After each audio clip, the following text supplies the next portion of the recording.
Hello, Assalamualaikum. You are now watching 415 News with me, Juita Dujari. After the 40th election, the Pakatan Harapan government gained victory and it is the new body of work Malaysia to lead after the Barisan Nasional. Although Pakatan Harapan is a new government, it will not affect Malaysian growth as Malaysia has a strong economic base. According to Dr. Jorah Ramlan, economy analyst Ramlan Politik Consultant Sedia Berhad, said that the slowdown in economic growth was due to the external factors. The government has developed a number of policies that will address issues that arise in relation to the economy and the cost of living of people.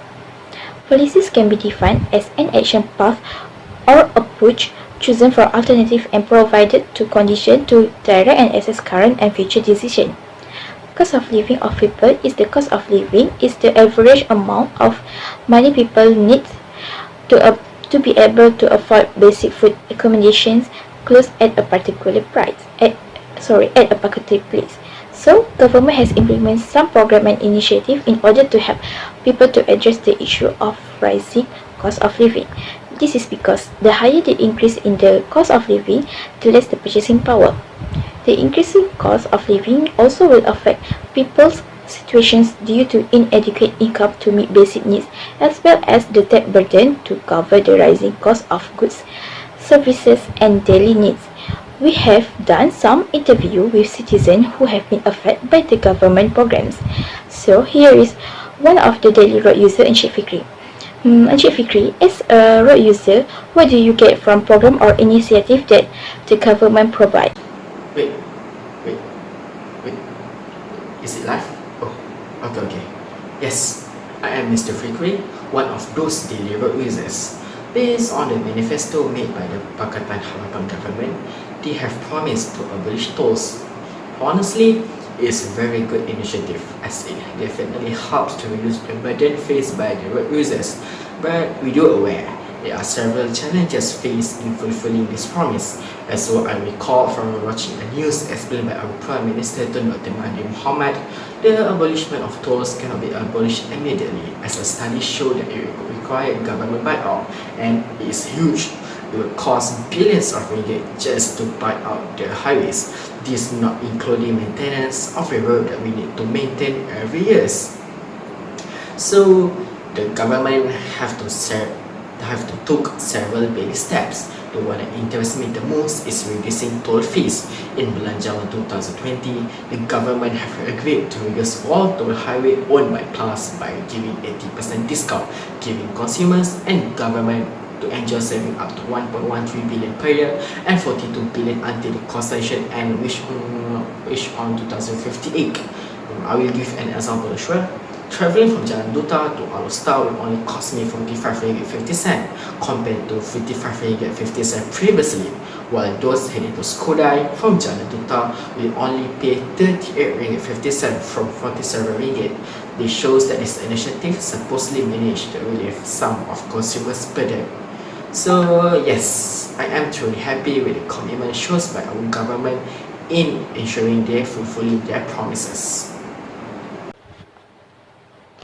Wow, it looks attractive to every toll user in Malaysia, especially those involved in the transportation sector.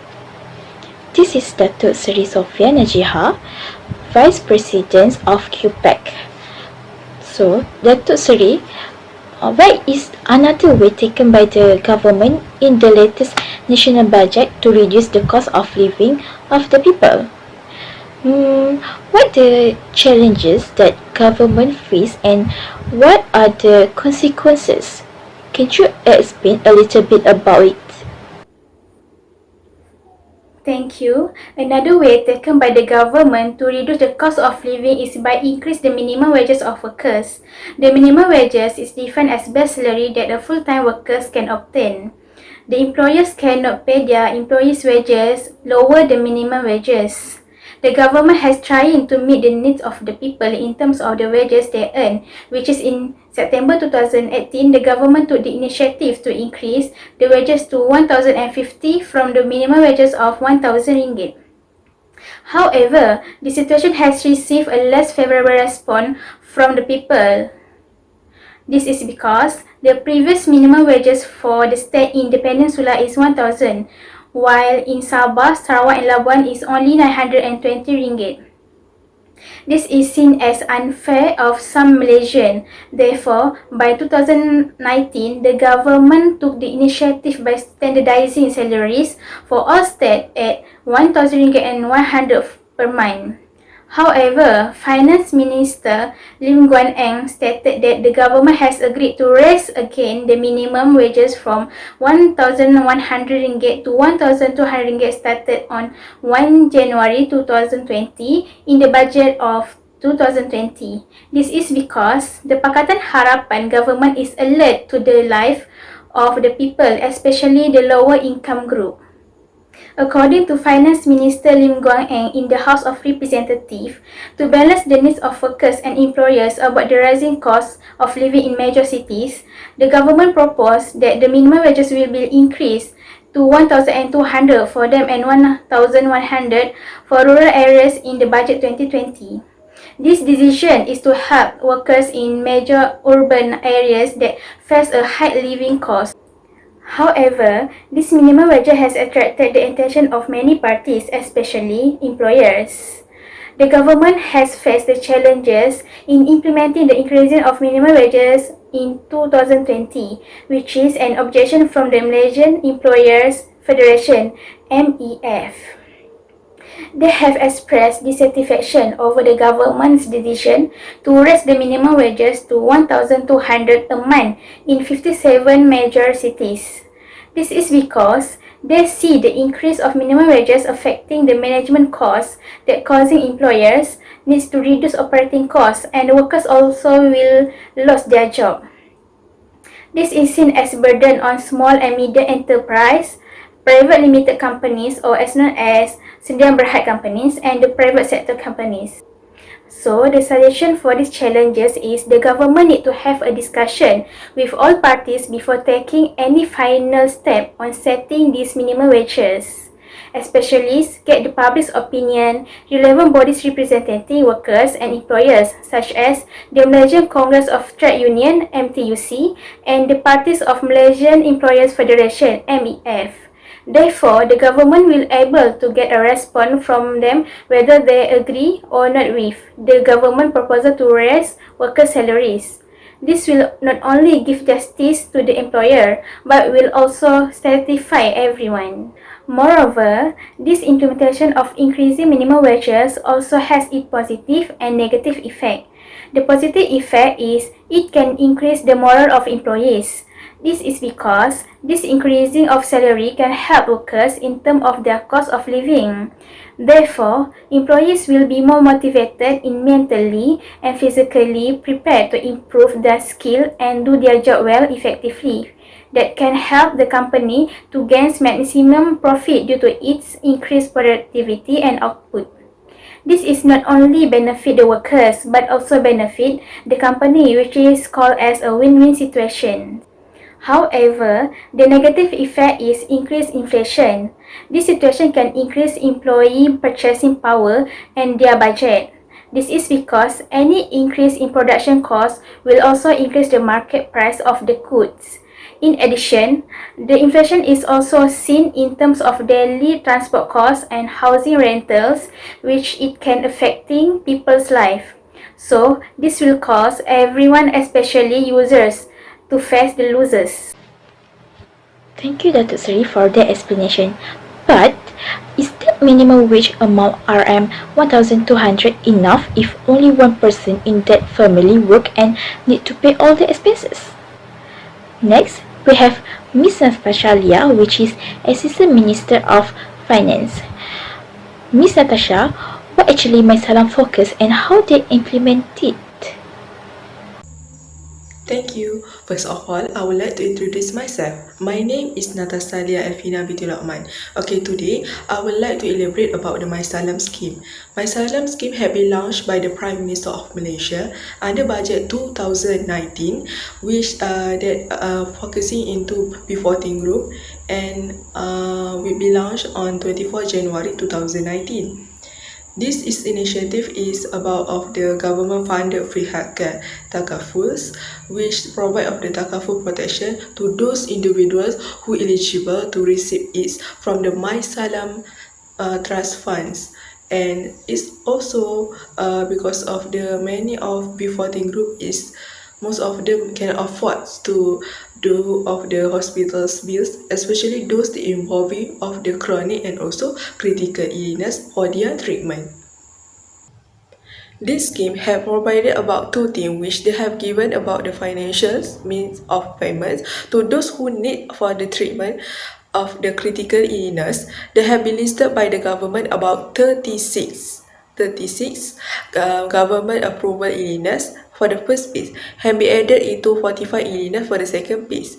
They have given about RM 8,000 for the B40 group and about RM 4,000 for M40 group for one person. This is one of payment in a year. The second aid is a giving of the benefit of replacement income for those undergoing hospitalization. Challenges that occur during implementing of the My Salam scheme is the approval of the application. They take much time of about 2 weeks. The only application form that have meet of their expectation and their needs will be approved. Professor Dr. Madria Burma have said that the application must have to be accelerated because to ease of their burden. The effect of the implementing of the My Salam scheme is to reduce of the cost of hospitals bills and is also to replace of the person income source if they are receiving hospital treatment. Okay, that's all from me. Thank you. It looks like Masalam is suitable for families who can afford family protection insurance because there is no registration fee. We now have Tan Sri Ahmad Ihsan, Deputy Secretary General of Finance and Management from the Prime Minister Department on the phone. Hello? Yes. Hello? Hello? Hello there. Tan Sri. What do you think about the rising allowance, cost of living, adjustment to civil servant, and can you explain a little Sure. about it? First of all, thank you for calling me to explain a little bit about cost of living adjustment. Back to the question, the government has provided the grant of living assistance as stated in Perkeliling Perkhidmatan Bilangan 3 to public service officer.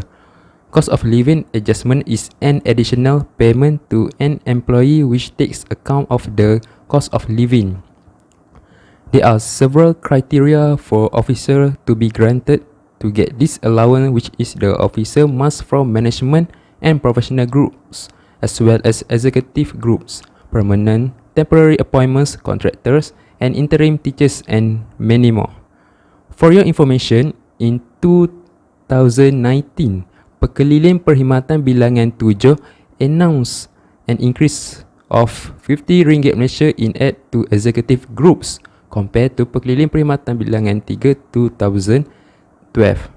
I think the rising of allowance from the statement of government has been given a positive side to reduce the cost of living, especially to public service officer.